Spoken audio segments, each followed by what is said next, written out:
Et bien bonjour à tous, chers amis de la mémoire, j'espère que vous allez bien. Aujourd'hui, en ce jeudi de la mémoire, on va pas travailler, que dis-je, on va s'amuser. Effectivement, merci de me suivre à nouveau pour cette deuxième vidéo concernant les flashcards. Qu'est-ce qu'on va y voir? On va y voir effectivement vraiment une mise en situation par rapport à la petite boîte et les différents compartiments, la courbe de l'oubli, les répétitions espacées, également l'effet d'économie, tout ça dans la joie et la bonne humeur. Attention, c'est parti. En fait, pour revenir à la vidéo précédente, l'un des précurseurs dans le cadre de la répétition espacée, dans la partie flashcards et dans leur classement, Sebastian Leitner, né en 1919, est passé malheureusement par des prisons nazies et soviétiques, mais c'est en 1949 où il devient journaliste, et ensuite en 1970, qu'est-ce qui s'est passé? Un truc de fou, il a commencé à faire un livre qu'il a pu sortir, qu'il a publié, qui a été célèbre internationalement parlant, n'est-ce pas? Ça se basait sur quoi? C'était sur la façon d'apprendre à apprendre. C'était une façon d'avoir une psychologie sur l'apprentissage et il a su la développer. C'était quoi le principe? Le principe, c'était de prendre 5 boîtes dans lesquelles on mettait une information qui changeait de boîte à chaque bonne réponse ou une boîte à plusieurs compartiments. Mais comme aujourd'hui nous sommes dans une mise en situation, j'ai ramené la petite boîte, j'ai ramené également tout ce qu'il faut. Donc ce que je vous propose, on va retourner en studio côté loop pour voir un petit peu vraiment une mise en situation, comment ça va se passer. À tout de suite. Donc en fait, comment ça se passe? Au fait, c'est très simple. Vous avez une flashcards dans laquelle vous mettez une information qui est au premier compartiment. Ça, c'est le premier compartiment, la première révision. Donc cet apprentissage, vous le réalisez, vous mémorisez la carte. OK. Qu'est-ce qui va se passer ensuite? Une fois que la carte est mémorisée, elle va passer dans le compartiment numéro 2. Une fois qu'elle sera mémorisée également et rappelée, vous la mettrez également dans l'autre compartiment, etc., etc. Habituellement, donc là on a 1, 2, 3, 4, 5 compartiments. Je pense que c'est largement suffisant parce que Tony Buzan, qui est également lui dans sa génération vraiment très important dans le domaine également de la mémoire et de ses recherches, particulièrement sur le mind mapping, mais également très très fort au niveau de sa présence dans le domaine des sciences cognitives et de la mémoire. Et c'est effectivement lui, son constat, c'est de se dire que pour vraiment mémoriser une information, il faut savoir la réviser, la répéter 5 fois, permet automatiquement de transmettre l'information de la mémoire à court terme à la mémoire à long terme. Donc ce qu'il faut retenir, c'est ça, c'est que plus les flashcards, bien sûr, sont vers le 4e et le 5e compartiment, moins, bien sûr, vous allez les revoir dans le temps. Cette fréquence de répartition permet d'ancrer cette information à mémoriser et surtout à favoriser l'apprentissage. Par contre, si la réponse est bonne et que vous arrivez vraiment pas loin du but de pouvoir vous dire c'est vrai que pour être à nouveau réapprise, qu'est-ce qui va se passer quand une information est mal enclenchée, elle est mal restituée? Eh bien malheureusement, on la remet au début. Qu'est-ce qui va se passer? Automatiquement, elle va être réapprise et à nouveau un cycle de répétition va recommencer. Donc automatiquement, il n'y a pas de secret, c'est vraiment la répétition et l'espacement. Donc comment ça va se passer dans la répétition espacée? Je vais vous indiquer ça dans quelques instants. C'est là qu'interviennent les travaux d'Hermann Ebbinghaus. Qu'est-ce qu'il a fait? En fait, c'est un psychologue allemand qui a décidé de faire quoi? Non, je vais peut-être retirer ce accent pourri. Non. Je disais donc, ce psychologue allemand de 1878 à 1885 décida de réaliser des expériences sur la mémoire et la mémorisation en retenant par exemple une suite de mots de 3 lettres qui n'avaient aucune signification les unes avec les autres et de se dire combien de temps je peux mettre pour les mémoriser, quelle est la durée de mémorisation également en termes de récupération, qu'est-ce que je vais faire, est-ce que je vais réussir à les récupérer ou pas dans la mémorisation, je ne sais pas dans ma mémoire. Pionnier dans la recherche de la mémoire, Hermann Ebbinghaus fit une découverte, la courbe de l'oubli, les répétitions espacées, et en fait on va parler de quoi? Il a découvert également qu'une information s'effritait dans le temps lorsqu'elle n'était pas spécialement travaillée. Ça paraît un peu normal et un peu sous le sens. Mais il décida de quoi? Il décida de se dire, tiens, qu'est-ce que je peux faire pour y remédier? C'est alors qu'il décida de mettre en place la courbe de l'oubli à travers une courbe que je me propose de vous faire en live, en la loupe. À tout de suite. Donc ce qu'Hermann Ebbinghaus a découvert à travers ce tableau, vous avez effectivement ici donc le taux de rétention d'information, c'est un petit peu notre capacité amnésique à pouvoir conserver en mémoire une information tout simplement, donc c'est la conservation de l'information qui est ici.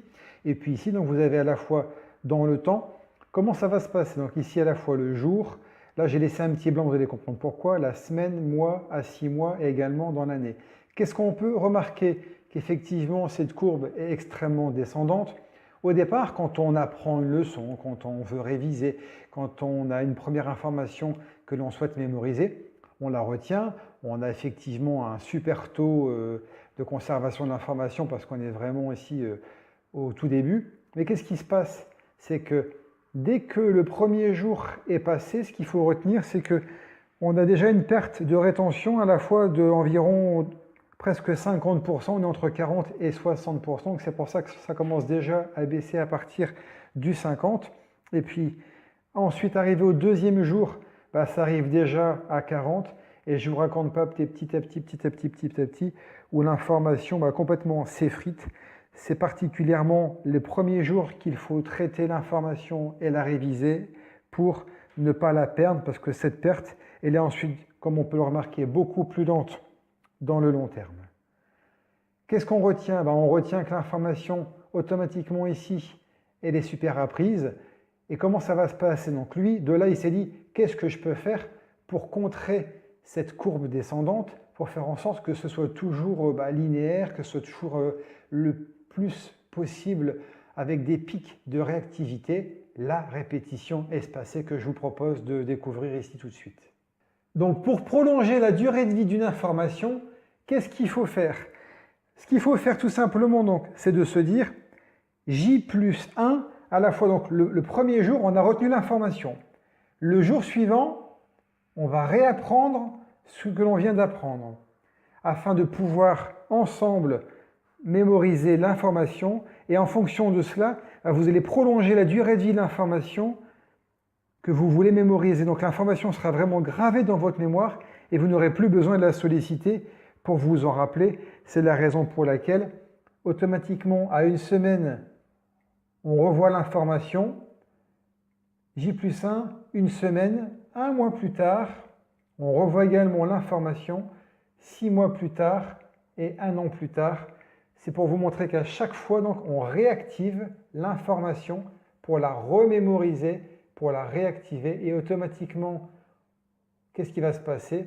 L'information sera répétée et vous allez pouvoir la mémoriser. C'est ce que disait effectivement Tony Buzan à travers le cycle 1, 2, 3, 4 et 5.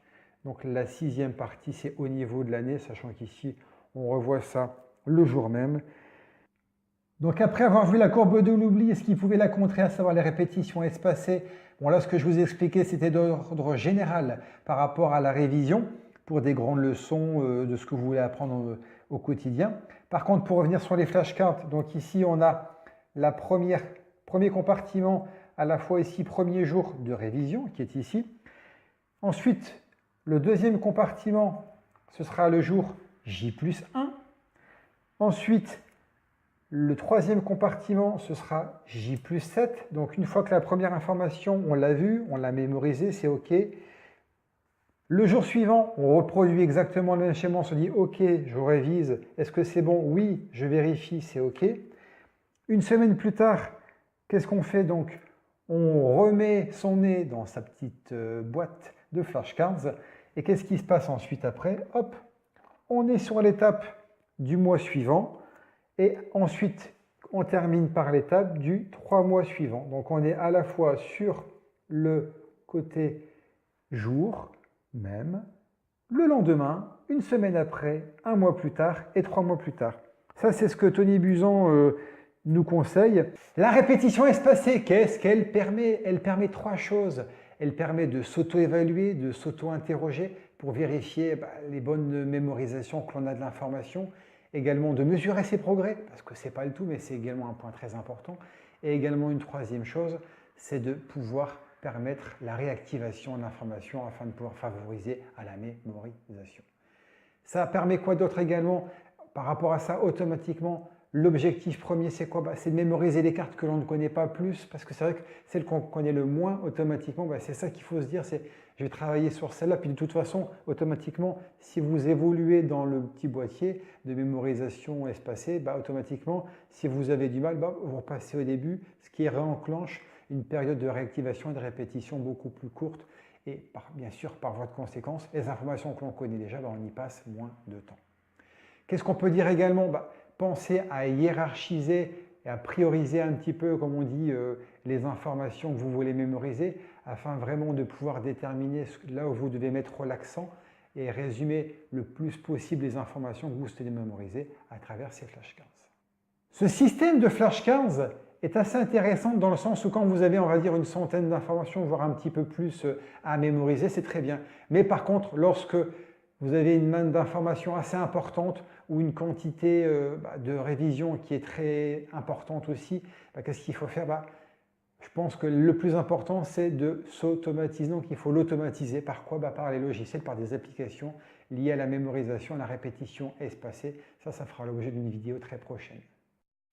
Hermann Ebbinghaus a découvert, lorsqu'il a appris les fameuses 3 lettres dont je vous avais parlé à travers les petits mots courts à mémoriser, qu'il y avait en fait l'oubli inconscient et l'oubli conscient.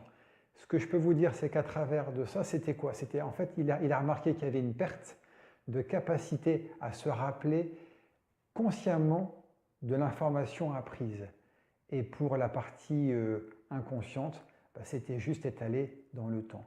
Ce qu'il a découvert, c'est qu'en fait, à travers cette mémorisation, il s'est aperçu que lorsque la première fois qu'il avait mémorisé, et qu'il avait mis de côté complètement tardivement, très très longtemps l'information, lorsqu'il y est revenu, il s'est aperçu que pour l'information qui était pour lui à nouveau inconnue, elle était beaucoup plus facile et c'était beaucoup plus pour lui rapide de réussir à nouveau à réapprendre cette information dans le cadre de cette révision par rapport à la première fois où il avait dû apprendre cette même information.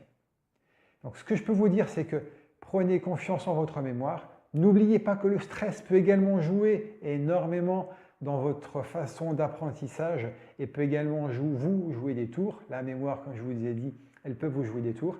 Pensez effectivement à bien dormir parce que le sommeil joue énormément également dans les révisions, dans l'apprentissage, dans la mémorisation. Donc j'ai fait une petite vidéo à ce sujet, même 2. Donc je vous invite également à aller les voir. Et pensez également à faire appel à vos 5 sens. Utilisez votre imagination. Soyez heureux. Cette vie est belle. Merci beaucoup de m'avoir suivi. J'espère que ça vous a plu, que vous avez encore appris plein de petites choses. Mettez un petit pouce, faites des petits likes, tout ce que vous voulez. À très vite pour de prochaines aventures. Salut et à jeudi prochain.